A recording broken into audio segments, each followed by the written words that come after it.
Hello everyone, কি খবৰ সকলোৰে? আশা কৰোঁ সকলোৱে ভালে আছে। আজি মই বনাবলৈ লৈছোঁ আলু বেঙেনা আৰু মাছ। চিকেনখিনি কাটি ল'লোঁ, তাৰপিছত এইফালে মাছখিনি ভালদৰে পানী দি ধুই ল'লোঁ। এতিয়া নিমখ আৰু হালধি দি এইটো ভালদৰে সানি ল'ম। ভালনা হৈ গ'ল। এতিয়া তেল গৰম কৰিছোঁ। তেল গৰম হ'লে তাৰপিছত এইখিনি মাছখিনি ফ্ৰাই কৰি ল'ম। মাছখিনি মই ভালদৰে ফ্ৰাই কৰি ল'ম। এইফালে ফ্ৰাই কৰা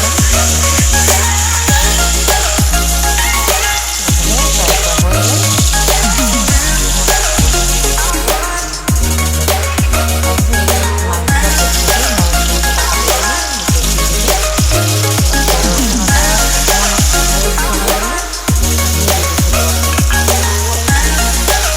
অকণমান পেষ্ট বনাই ল'লোঁ, সেইখিনি দি দিছোঁ লগতে। এতিয়া ভালদৰে ভজা হৈ গৈছে পিঁয়াজখিনি। এতিয়া মই ইয়াত দি দিছোঁ জিকা, কাটি থোৱা জিকাখিনি দি দিলোঁ। অলপ সময় মেৰিনেট কৰি লৰাই ল'ম। তাৰপিছত নিমখ আৰু হালধি দি দিছোঁ।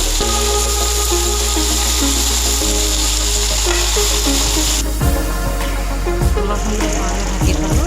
এতিয়া অলপ সিজি গৈছে। তাৰপিছত এতিয়া বিলাহী এটা কাটি বিলাহীটো দি দিছোঁ। এতিয়া ইয়াত আঞ্জাখন এতিয়া হৈয়ে গৈছে।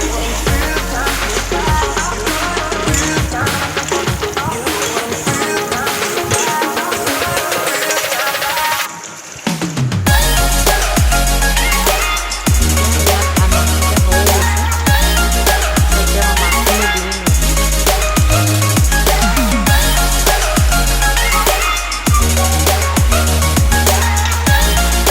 ইয়াত। মাছখিনি দি এতিয়া মই ভালদৰে লৰাই ল'ম। অলপ সময় কাৰণে ঢাকি ল'ম পানী দি ঢাকি।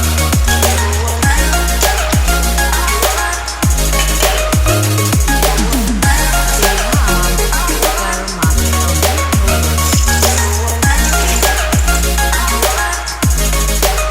শেষত মই নৰসিংহৰ পাত কেইটামান দি দিছোঁ।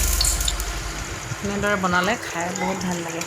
আৰু ভিডিঅ'টো চাই যদি ভাল পাইছে লাইক, কমেণ্ট আৰু শ্বেয়াৰ কৰি দিব। লগতে ছাবস্ক্ৰাইব কৰি